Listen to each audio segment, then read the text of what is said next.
Hindi ka na Ustads ka.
Kaunlaran sa Bangsamoro, tumatalakay sa mga programa at positibong pagbabago sa loob ng Bangsamoro, magbibigay kaalaman sa mga isinusulong na kaunlaran na nagaganap sa Bangsamoro. Kaunlaran sa Bangsamoro, ang programang ito ay mapapakinggan at mapapanood tuwing Martes, alas 10 hanggang alas 11 ng umaga, Huwebes, alas 8 hanggang alas 9 ng gabi, Sabado, alas 2 hanggang alas 3 ng hapon sa 92.1 Voice FM Cotabato at sa Bangsamoro Multimedia Network o BMN Facebook page. Kaunlaran sa Bangsamoro.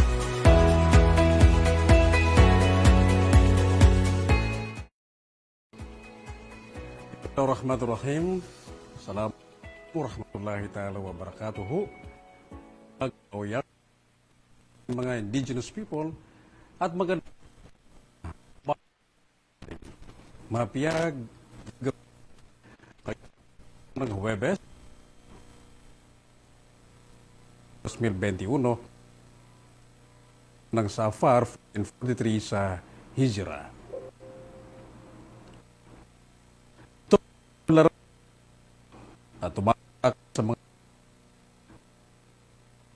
loob ng Bangsamoro at sa inyo Media Net Men Incorporated. Alos kano, ulos kano, landial kamo mga kabangsamoro na nakasubaybay ngayon sa ating live stream at mga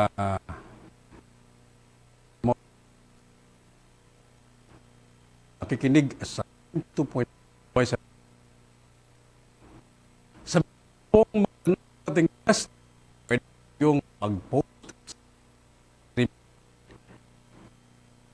sa hotline number 1811. Bago po natin ipagpatuloy ang ating program,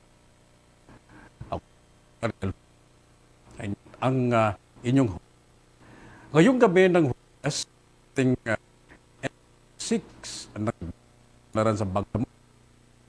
Topic po natin ay ito hong isinagawang induction ng mga assistant secretaries ng Hayatul Ulama El-Muslimina Bilibin. Ngayong gabi, mga Bangsamoro, makakasama natin ang ating mga guests mula sa Hayatul Ulama Bilibin.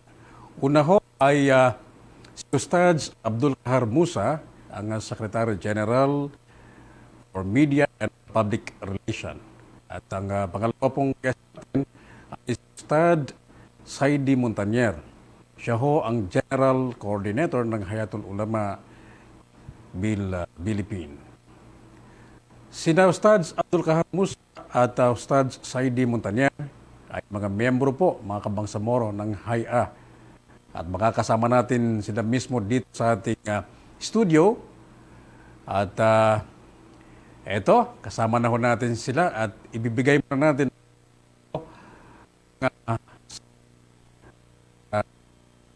first at mga pakinig. Sheikh, sino ho yung unang magbibigay ng salam sa ating mga viewers? Assalamualaikum warahmatullahi wabarakatuh. Magandang gabi sa lahat ng mga sumusubaybay sa programa ng BMN. Assalamualaikum warahmatullahi ta'ala wabarakatuh.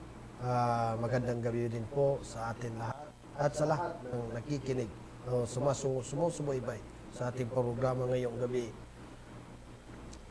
Alhamdulillah, mashallah. At maraming salamat po sa inyo, Sheikh, sa inyong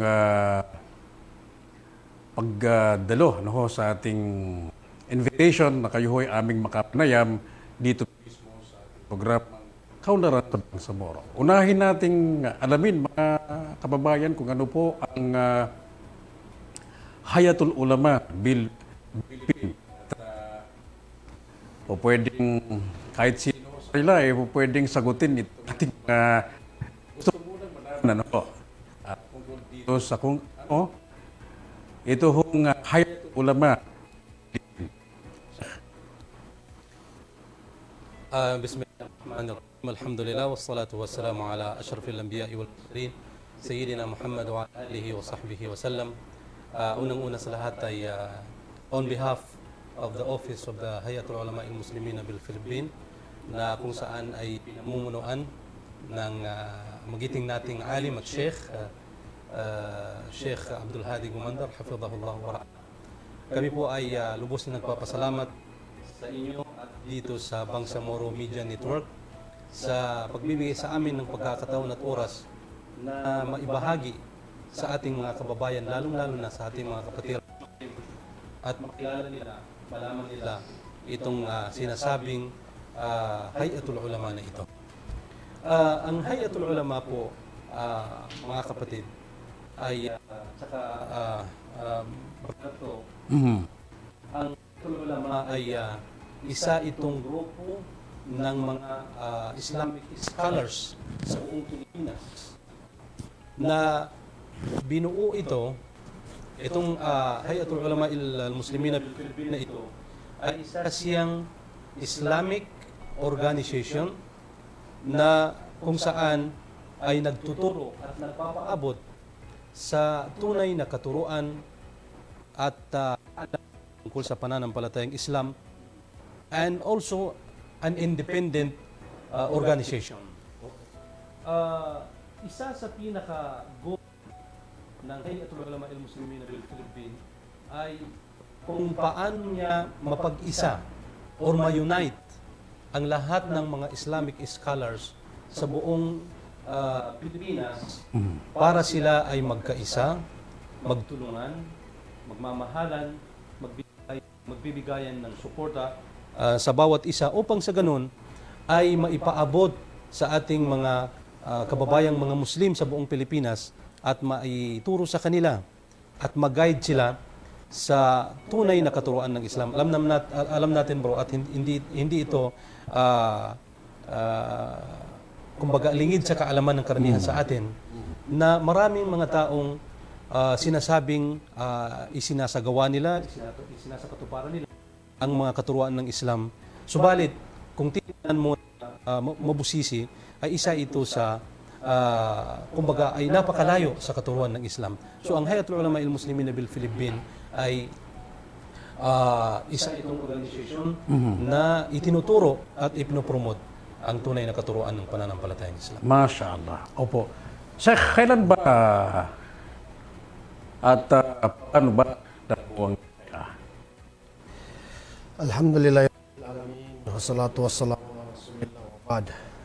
Sir To, itong Hayatul Ulama al-Muslimin bil Philippines, nabuo ito, nagsimula ito sa mga estudyante sa Egypt, Azhar University, sa pamumuno ni Ustad Hasim Salamat Rahimallah, the late chairman of MILF.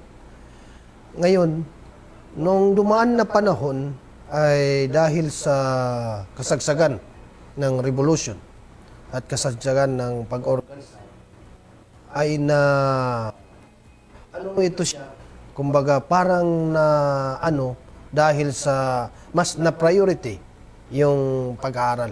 Ngayon, nung 1992, ay revive siya or binuo siya muli ni chairman din, late chairman,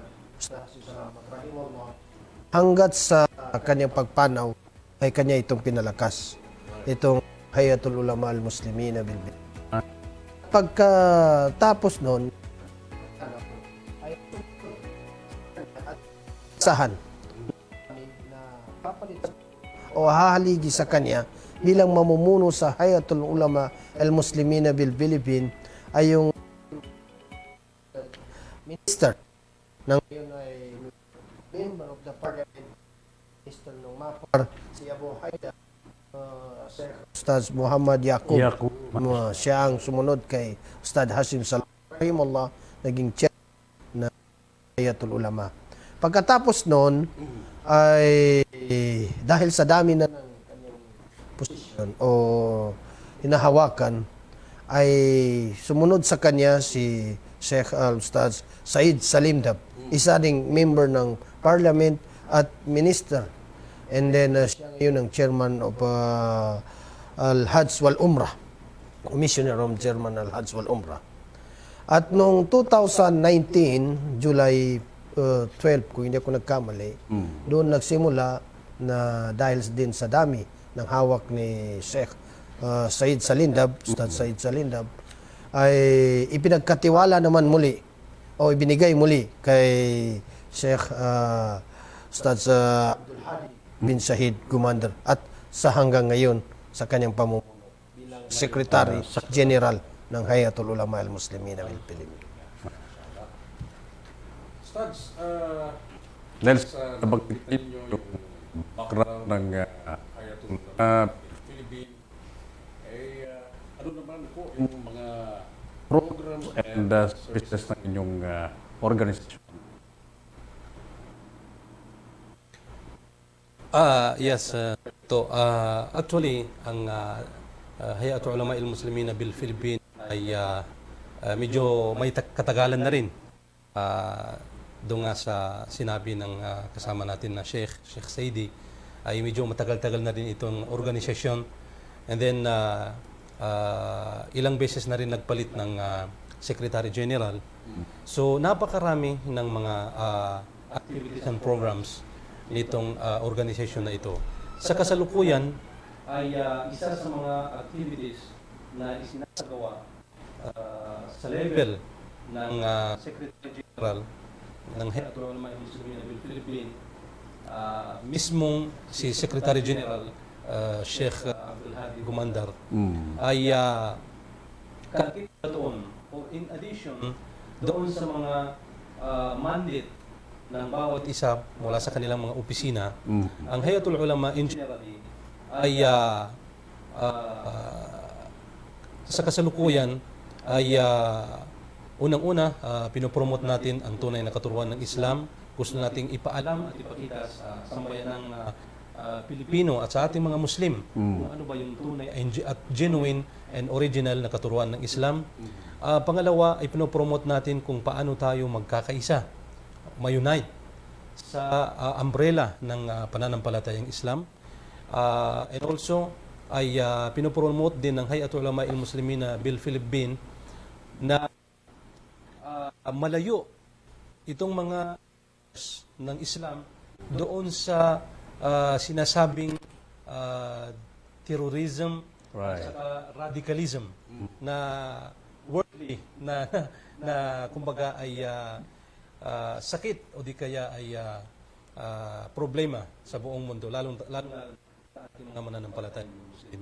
And also, sa kasalukuyan ay isa itong Hayatul Ulama al-Muslimina bil Philippines sa mga nagagamit or ginagamit ng Bangsamoro Autonomous Region ng Muslim Mindanao upang i-promote itong slogan ng BARM at ng slogan ng ating mahal na Chief Minister, Ahud Balawag Ibrahim, ang tinatawag natin na moral governance. Moral governance. So, ang Hayatul Ulama ay isa sa pinakamalaking programa niya ngayon ay kung paano i-promote, ipakilala at isakatuparan itong slogan na ito. Masya Allah. Opo. Sir, di ho bilong magpatakbo ng isang organisasyon lalo't higit yung sa inyo na ang lalim ng pinagmulan. Dahil nalaman ho natin na ito ho pala ay unang namuno dito ay ang founding chairman ng Buong Islamic Liberation Front, si Sheikh Salamat Hasim, Allahu yarhamo. So paano po yung sustainability ng inyong organisasyon?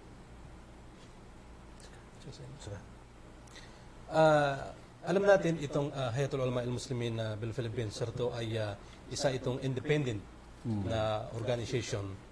So, sa kasalukuyan ay kumbaga ang pondo o pinanggagalingan ng pondo itong Hayatul Ulama al-Muslimin bil Philippines o di kaya opisina ay mula sa tulong ng mga miyembro mismo ng Hayatul Ulama al-Muslimin bil Philippines, Right. either outside of the country or inside the country dito sa Pilipinas. And also, meron din naman din tayong natatamasa at dumarating sa atin na tulong from the Bangsamoro government galing sa mga different agencies ng BARM natin. Ito yung generally na pinanggagalingan ng kumbaga ay mizaniya ng Hayatul Ulama al-Muslimin bil Philippines.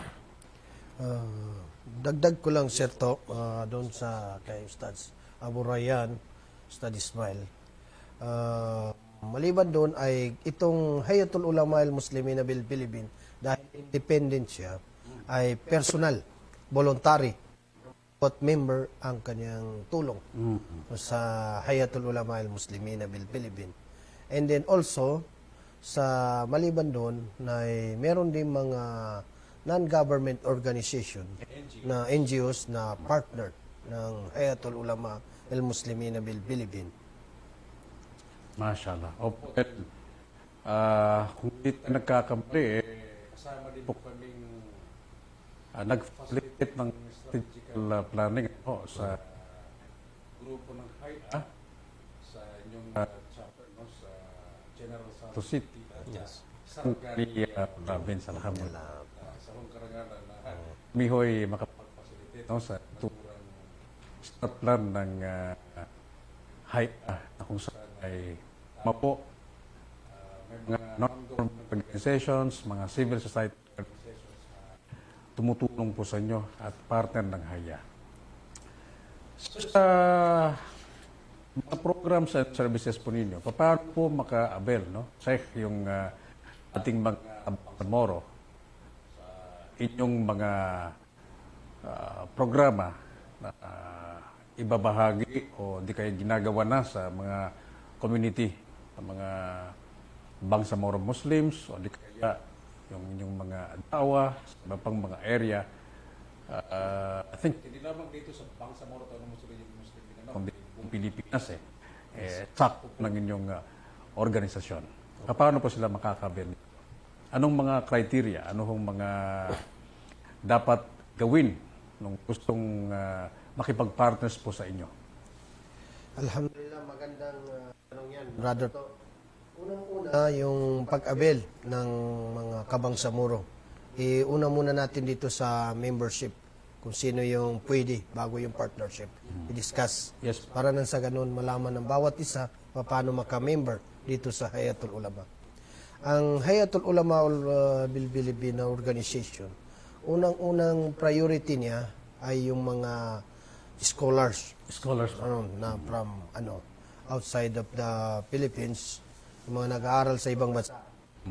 Yun ang unang-unang priority ng makamember. Pangalawa ay yung mga nag-aaral din dito sa atin. College, kulliya, at saka sanawi. Maliban doon sa mga rules na yun, ay tinitignan din nila yung credibility ng taong magpa-member. Kung siya ba ay walang mga record o criminal record sa kahit saan, maging international o national record na crime record. Or hindi ba siya part ng mga extremists? Or hindi ba siya part ng problem ng mga tao or alim? Kasi meron din dyan minsan iba na part sila ng problem or mutaasibin. And then, maliban doon sa pagkaabil naman ng mga LGU or mga ibang tao or mga organization. Hayatul Ulama, katulad ngayon kasi ngayon, brother to, meron tayong 53 na branch office sa entire Philippines. Pero ang nakamubaya pa lang ay 32. At ang sobra 10,000 plus, or kung hindi ako nagkakamali, 11,000 plus ang member ng Hayatul Ulama al-Muslimin bil Philippines sa entire Philippines. Ito na siguro ang pinakamalaki na organization ng mga scholar or ng mga Alim. na alim dito sa buong Pilipinas. Kasi itong Hayatul Ulama al-Muslimin bil Philippines ay international organization. Kahit sa ibang bansa, meron din mga Hayatul Ulama al-Muslimin. Sa Saudi, meron din silang Hayatul Ulama al-Muslimin. Sa Jordan, meron din. Sa Egypt, meron din. Sa Qatar, meron din. Sa Dubai, meron din. Kung hindi lang itong dumating ang pandemya, ay napakaraming invitation sa ating mahal na Secretary General, kay Sheikh Abdul Hadi bin Said Gumanda. Ngayon, itong mga nakaraang araw ay meron dumating sa atin na sabihin na natin na blessing. Itong Minhad Dirasiya. Nagsulat ang Saudi Embassy sa Manila, nagpadala sila ng message sa ating mahal na Secretary General na kukuha sila ng 50 katao, 50 ka-student na dito idadaan sa Hayatul Ulama ang recommendation. Ang Hayatul Ulama ang pipili kung sino ang gusto nilang paaralin o makakapasa doon sa qualification na kailangan. Ngayon, ongoing ngayon yung interview sa mga student at dito rin magaganap sa atin sa Jamiat Cotabato yung interview na yun. At maliban doon, ay continuous din yung pag-register ng membership ng Hayatul Ulama al-Muslimin bil Philippines. At siguro mga ilang araw ngayon ay pupunta kami sa din sa Palimbang upang i-continue rin yung mga programa ng Hayatul Ulama al-Muslimin. Pwede po bang magbigay kayo ng sample ng inyong programa sa parang doon sa organizing lahat ng mga scholars, ng Islamic scholars, meaning mga pwede po ba kayo magbigay ng sample ng program po ninyo sa community, sa inyong mga membro? Sa ngayon, ang sample na program natin sa ngayon sa field ay meron tayong 3 bagay na ginagawa sa field. First ay yung reconciliation sa mga rido. Ngayon ay ongoing dahil mismo ang ating mahal na Chief Minister ang nagsabi o nagbigay ng order na ang Hayatul Ulama al-Muslimin bil Philippines with partner of CCCH Abu Rayyan and then Ajag na partner nila ang Hayatul Ulama. Any rido, any reconciliation, any problem ay partner sila. Pangalawa ay itong continuing program to unity, pag-educate sa para hindi mapasukan nang sabihin na natin itong mga knowledge na iba or extremist knowledge. Okay. Pangatlo ay yung development na ginagawa natin sa provinces. Development na mga lalong-lalo na dito sa mga madrasa and then sa mga ano pa dyan na kaya natin gawin na tulong.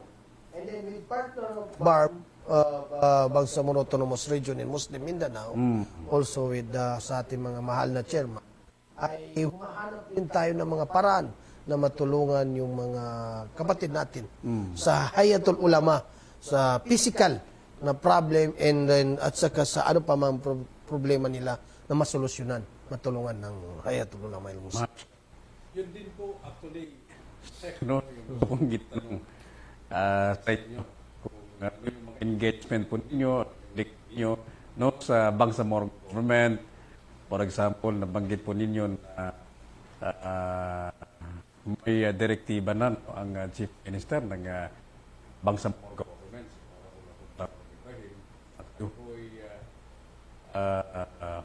pinapayagang mag-facilitate sa mga reconciliations, no? Ng mga rido o yung mga family feuds. So, bukod doon, sir, ay ano yung iba pa yung mga engagement o di kaya connection, no, sa tanggapan ng Bangsamoro Mufti, kay Sheikh Abu Hurairah Dasan, o di kaya naman ay sa Office of the Wali. Yes, Sir To. Actually, I think in addition na rin doon sa kung paano magka-avail doon sa mga programs and activities ng Hayatul Ulama al-Muslimin ng Philippines and also sa engagement ng HAIA sa mga agencies ng Bangsamoro Autonomous Regional Muslimin or Bangsamoro Government. Actually, sa kasalukuyan ang Hayatul Ulama al-Muslimin ng Philippines ay nakapag-start na rin ang engagement sa marami-rami na ring ministry sa BARM government. Una na dito ay sa MAFAR, sa pagpupromote ng preserving ng environment. So, mayroon na ring engagement, mayroon na rin tayong engagement sa kanila kung paano makatulong ang mga ulama na i-promote at ipaalam sa mga tao yung kahalagahan ng preservation ng nature sa atin. And also, mayroon na rin din tayong engagement sa MPOS. MPOS, Ministry of Public Order and Safety. I think last month ay nakasalin kami rin ni Sheikh Saidi, yung pinadala ng Hayatul Ulama doon sa Marbel upang sumulat ng guideline kung paano i-settle yung mga family feud o di kaya mga rito sa in accordance sa katuruan ng Islam. And also sa Madaris, mayroon na rin din tayong engagement sa directorate ng Madaris. And also sa Moral governance. yes, sa Mufti, BID, Bangsamoro Islamic Darul Ifta. Islamic. Darul Ifta. Actually, ay nag-utos si Chief Minister na magsulat ng o sumulat ng patungkol sa moral governance. So, isa sa mga inatasan itong Hayatul Ulama al-Muslimin ng Philippines na magsulat sa kung paano ba yung Islamic view nitong tinatawag na moral governance. So, napakarami yung mga engagement natin sa BARM government. Doon sa pag-avail sa mga programa, actually, mayroon yung Hayatul Ulama al-Muslimin ng Philippines ay mayroon siyang 10 na Assistant Secretaries General. So, isa dito sa pinaka-importante yung Assistant Secretary General for Da'wah and Education. Right. So, lahat ng mga taong nangangailangan, either na kung paano magdada'wa, ano ba yung mga techniques sa pagda'wa, ano ba yung pamamaraan, tamang pamamaraan sa pagda'wa, ay pwede silang maka-avail dito sa opisina na ito at sila ay ma-assist. And also, Assistant Secretary General for Religious and Scientific Researches. So kung mayroon mga problema, may tinatawag sa Islam na al-masail al-mustajidda. May kumbaga itong mga panibagong mga problema na na-encounter natin.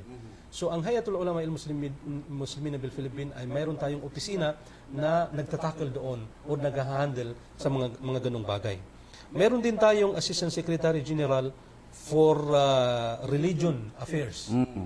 Itong pagdada'wa sa mga kapatid natin na mga non-Muslims o di kung paano ipaabot sa kanila, ipaalam sa kanila yung tunay na katuruan ng Islam, ay pwede silang lumapit dito sa opisina na ito. At napakarami pa yung mga programs and activities. Ng Hayatul Ulama Philippines. Mashallah. Opo, in other words, ano yung role nyo na ngayon meron tayong gobyerno, itong Bangsamoro government, no, na kung saan ay bunga ng pawis, dugo at buhay ng mga Bangsamoro Mujahidins. Yes, Sir To. Siguro, I will quote mismo ang sinabi ng ating mahal na Chief Minister, Haud Balawag Ibrahim, sa pinakahuling General Assembly ng Hayatul Ulama al-Muslimin bil Philippines na ginanap sa Camp Darapanan.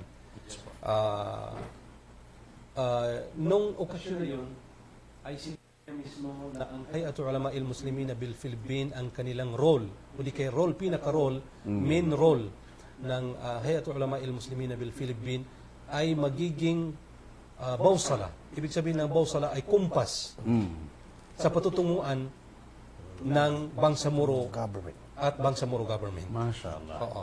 So, itong Hayatul Ulama ay parang kumpas na siya ang nagtuturo kung saan tayo patungo. Oo, siya yung nagsasabi na ito yung tamang daan, ito yung matuwid na daan, at ito yung makakaabot doon sa paruroonan natin. Alhamdulillah. Napakabigat po pala ng inyong role no, sa Bangsamoro government at yun po ay sinabi ninyo na kompas, no? Ibig sabihin, kayo po yung nagdi-direct no, sa Bangsamoro government at alhamdulillah dahil nalaman po ng ating mga kabangsamoro yung inyong mabigat ginagawa ng papel sa pagpapatakbo ng ating Bangsamoro government through the leadership of Honorable Haud Balawag Ibrahim sa kanyang campaign for moral governance. Mga kabangsamoro, tayo po ay magko-commercial break muna. At sabing pagbabalik, syempre kasama pa rin natin ang ating dalawang guest, si Ustad Abdul Kahar Musa at Ustad Saidi Montañer. Abangan po lang saglit mga kabangsamoro ay pagbabalik po ang kaularan sa Bangsamoro.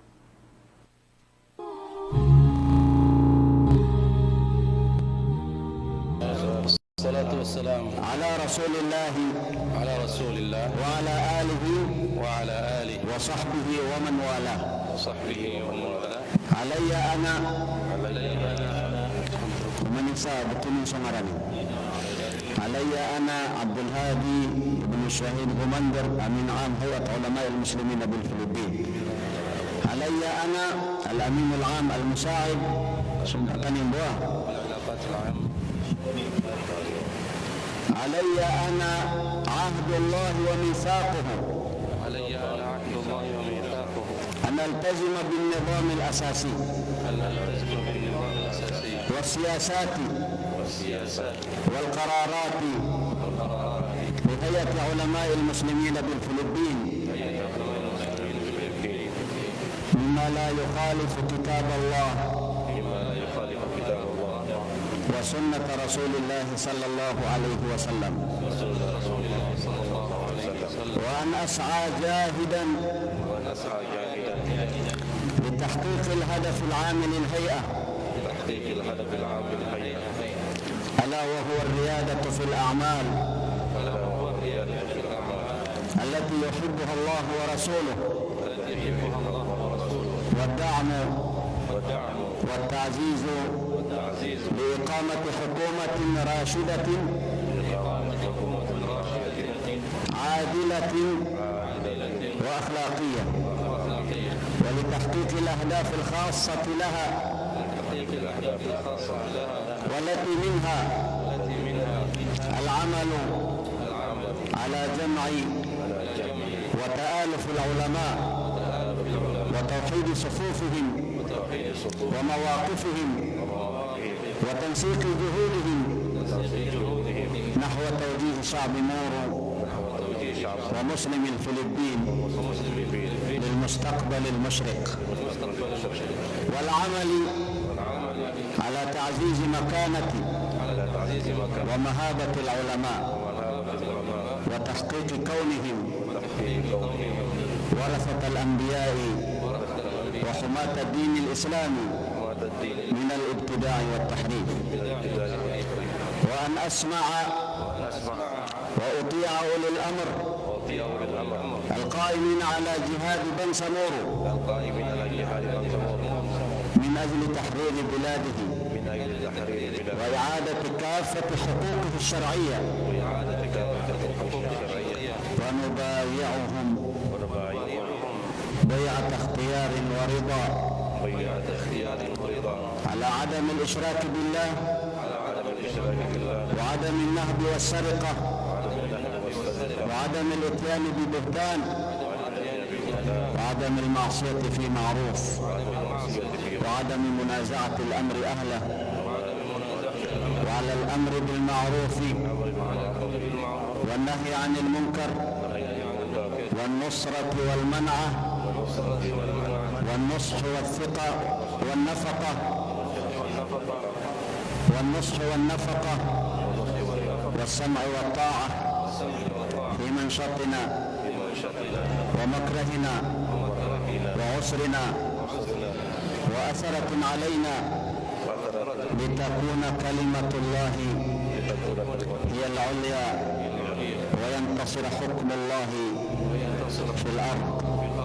نسأل الله لنا ولهم الجنة اللهم آمين. والله على ما أقول شهيد والله على ما أقول شهيد والله على ما أقول شهيد. شكرا. Alhamdulillah, muling nagbabalik ang kaunlaran sa Bangsamoro. At sa puntong ito ay patuloy pa rin nating makakasama dito mismo sa ating BMN Studios, sina Ustadz Abdul Kahar Musa at Ustadz Saidi Montanier mula sa Hayatul Ulama bil Philippine. At bago natin ipagpatuloy na pag-usapan yung kanilang ginawang induction sa kanilang mga assistant secretaries, ginanap kaninang umaga sa Mall of Al-Nur dito sa Cotabato City, ay binabati muna natin ng mapayapang salam ang ating mga viewers, no, sa Bangsamoro Multimedia Network, most especially dito sa ating mga kabangsamoro from Sarangani Province, mashallah, si Ma'am Asma Ahmad, at yung mga nakikinig naman ngayon sa Voice FM Cotabato. Sa mga gustong magpadala ng inyong mensahe through text, ito po ang hotline ng BMN, 0905-814-1811. Alhamdulillah, pag-usapan naman natin ngayon, mga kabangsamoro, ang ginawang programa ng Hayatul Ulama kaninang umaga. At nalaman natin na Sheikh Abdul Kahar, no, na may malaki kayong programa kaninang umaga. At actually na i-play na rin po natin kanina sa ating commercial break, no. Yun pong ginawa niyong programa. Bagamat sa mga hindi ho nakadalo, maaari ba nating ibahagi sa ating mga viewers and listeners yung naturang programa? Sheikh Abdul Kahar. Yes, sir. Kaninang umaga nga ay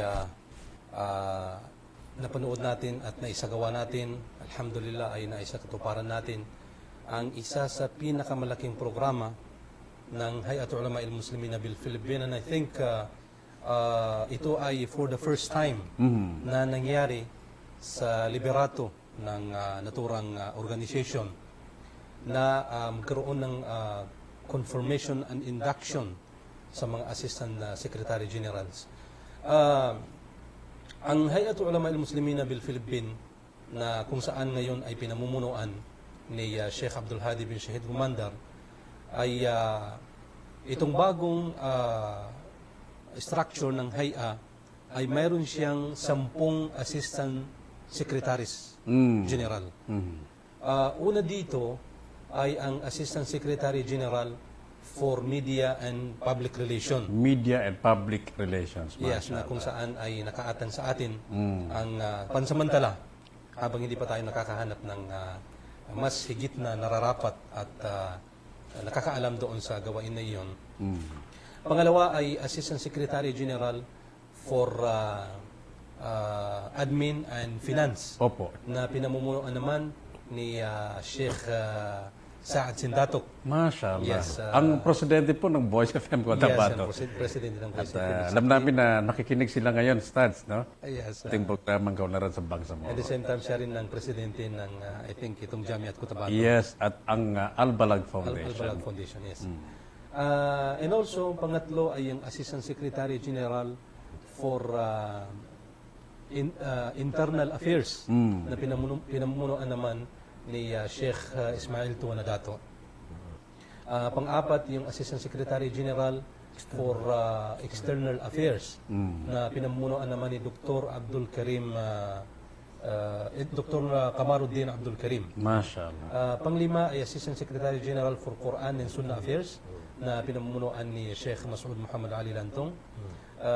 Assistant Secretary General for Da'wah Affairs and Education na pinamumunuan ni Dr. Muhammad Ansa. Pero dahil hindi pa siya nakakauwi dito sa Pilipinas, ang humalili sa kanya kanina ay ang kanyang deputy na si Sheikh Abdul Hamid Idja. And also Assistant Secretary General for Religious and Scientific Researches na pinamumunuan ni Dr. Nadir, Muhammad Nadir Ibil. Mashallah. Yes, siya din I think ang Dean ng College of Sharia dito sa Jamiat Tama Cotabato. po. Yes. And also Assistant Secretary General for Religion Affairs na pinamumunuan naman ni Sheikh Abbas Jam'an. Yes. And pang-siyam, Assistant Secretary General for Hajj and Umrah Affairs na pinamumunuan ni Dr. Abdullah Haj Munib Ali, isa sa mga kapatid natin na galing ng Marawi. And lastly, but not the least, ay yung wakila, deputy ng Secretary General for Women Affairs na pinamumunuan ni Auntie or Sheikha Ustada Sagira Findaliday. Itong 10 mga assistant secretaries na ito, sila ay idinaos kaninang umaga yung kanilang induction and confirmation doon sa kanilang opisina or mandate na ipinagkatiwala sa kanila, na kung saan ay meron ng green light na isagawa nila yung mga programa na nakaatang sa kanilang opisina. Mashallah, mashallah. Opo. Sheikh, interesado ho yung ating mga kabangsamoro na malaman kung sino-sino po yung mga guest, ibig sabihin dumalo sa naturang pagtitipon ng HAIA. At ano yung mga mensahe na kanilang ipinarating sa inyong grupo. Alhamdulillah. Magandang tanong yan, Sir To. Okay.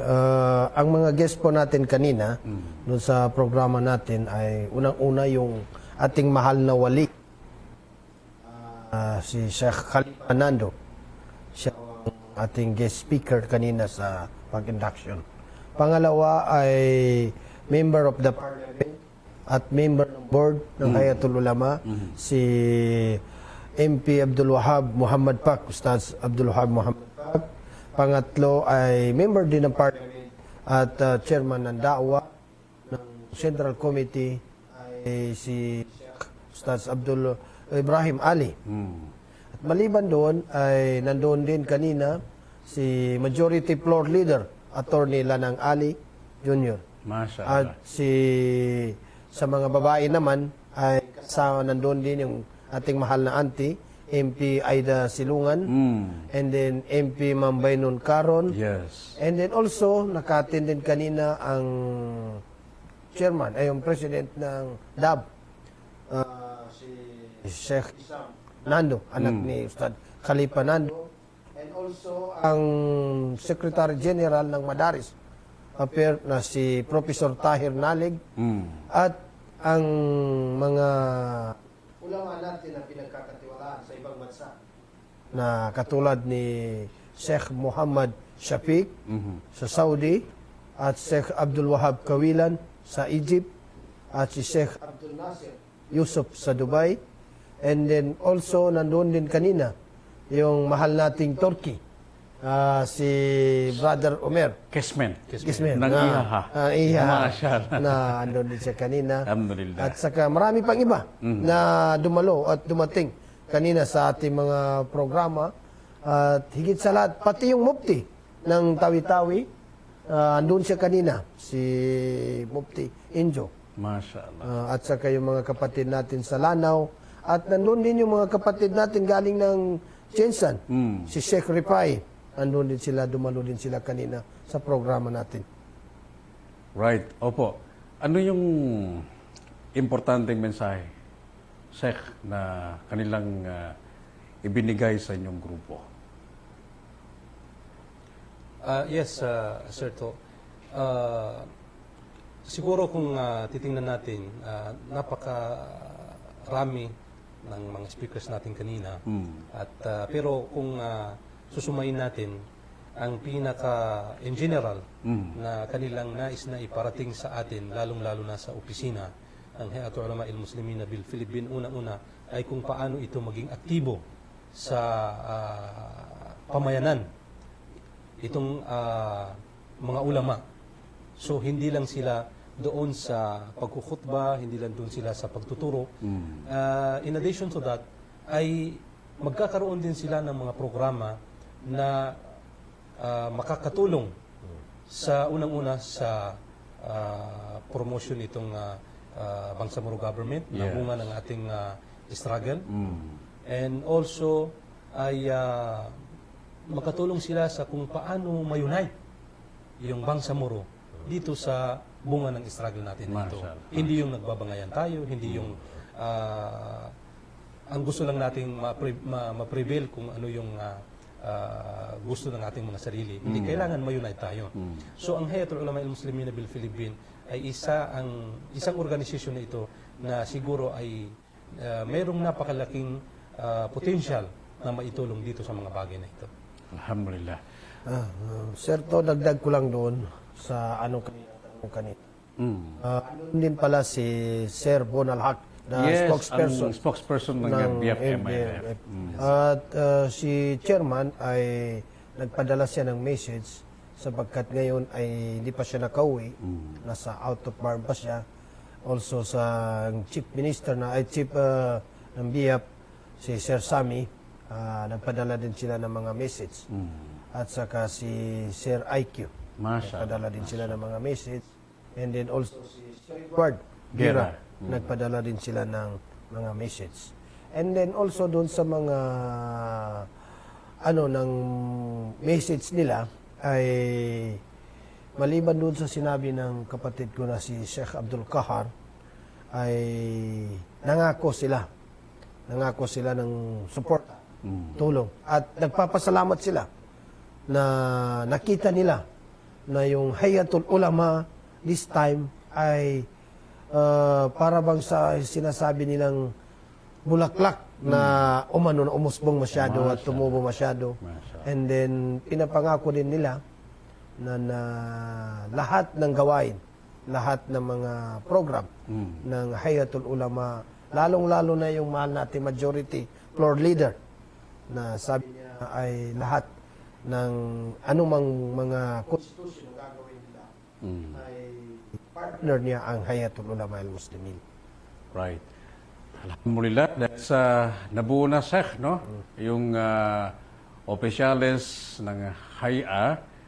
So, ano po yung mga susunod na gagawin yung programa? I think, Sir, napakarami ng mga nakalatag ngayon ng mga programa ng Hayatul Ulama. Some of these programs and activities ay nakalatag na at naumpisahan. Ang iba ay ongoing, yung planning. Isa siguro dito sa pinakamalaking abangan natin, inshallah, na programa o gagawing programa ng Hayatul Ulama al-Muslimin bil Philippine, itong pagkakandak natin ng Ulama Summit. Ulama Summit. In the Philippines, inshallah. Inshallah.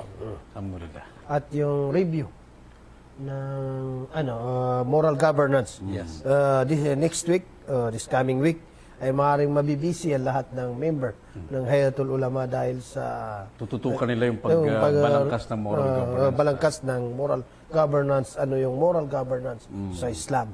And then also ano yung democratic na sa Islam. Kaya siguro this month, maaaring hanggang kahit Sabado ay walang pahinga.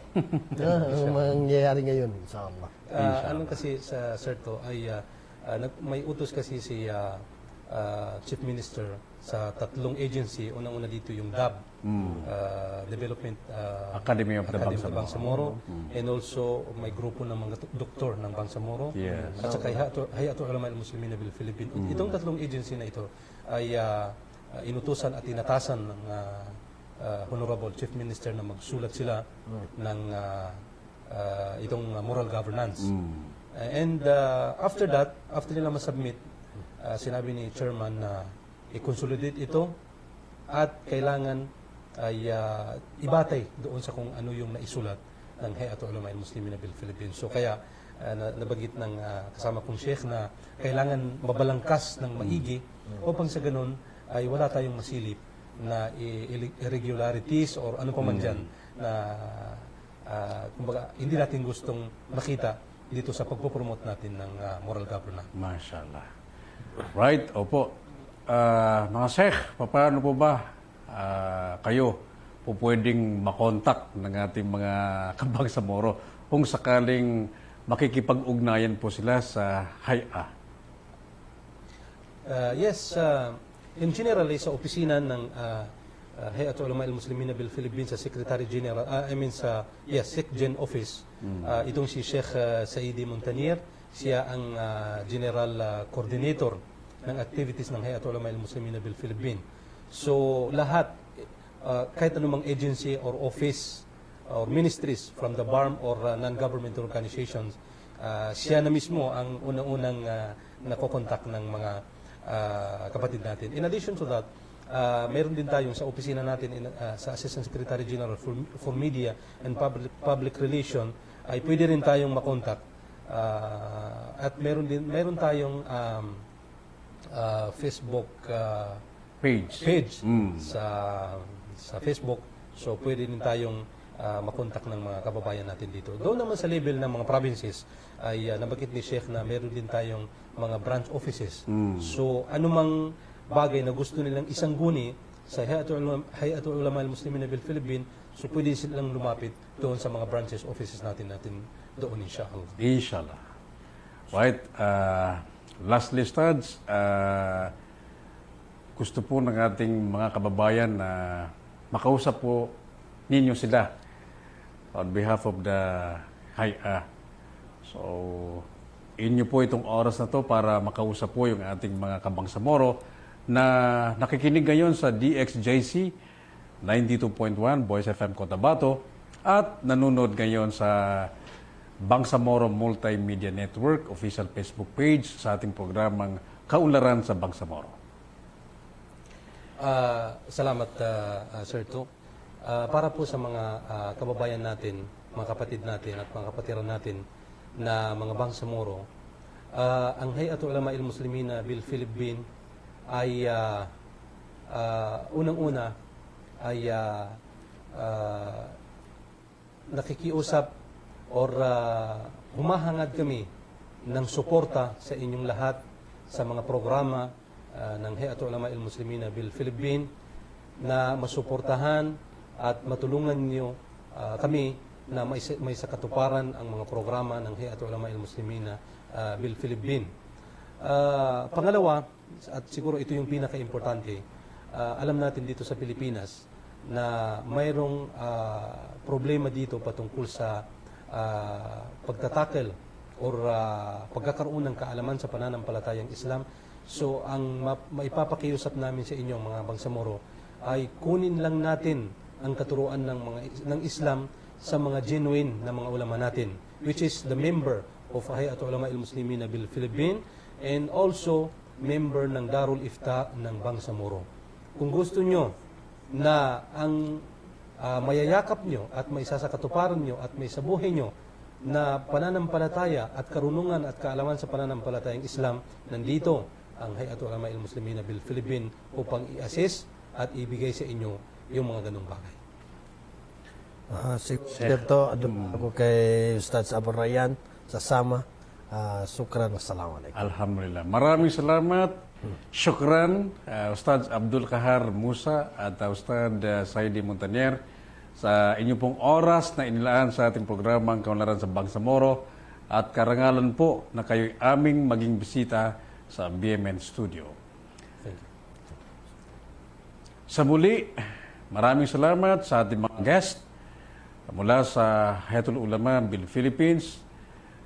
Inulit natin yung ating taos-pusong pasasalamat kay Ustaz Abdul Kahar Musa, ang Secretary General for Media and Public Relation, at kay Ustaz Saidi Montanier, ang General Coordinator ng Hayatul Ulama El Muslimina Bil Philippines. Sa susunod na Sabado, mga kabangsamoro, sa ating episode number 7, that would be September 18, mula alas 2 hanggang alas 3 ng hapon, ay atin namang tututukan sa kaularan sa Bangsamoro ang Project Tabang, ang isa sa mga flagship program ng Office of the Chief Minister ng Bangsamoro Autonomous Region in Muslim Mindanao, Honorable Ahud Balawag Ibrahim. At kami po ay nagpapasalamat sa ating mga viewers na kung saan ay tumutok. Hindi na ho namin kayo iisa-isahin dahil ang dami po ninyong nanood, no, sa ating programa dito sa Kaunlaran sa Bangsamoro. Maraming salamat po sa inyo. Sa muli, mga kabangsamoro, inuulit natin yung ating announcement. Tutukan yung ating Kaunlaran sa Bangsamoro sa ating episode number 7 dahil makakasama ho natin ang Project Tabang Project Development Officer 3, walang iba kundi si Muhammad Asnur K. Pendaton. Abangan po yan, mga kabangsamoro, sa susunod na Sabado, alas 2 hanggang alas 3 ng hapon, na inyong mapapakinggan din sa 92.1 Voice FM Cotabato. Sa ating mga FB viewers, mga nakikinig sa 92.1 Voice FM Cotabato, at sa lahat na ng bumubuo sa Kaunlaran sa Bangsamoro, at mga supporters, huwag pong kalimutang i-like at i-share ang BMN official Facebook page. Muli, ako po si Tu Ali Delfonso ng Bangsamoro Multimedia Network para sa Kaunlaran sa Bangsamoro. Assalamualaikum warahmatullahi ta'ala wabarakatuh.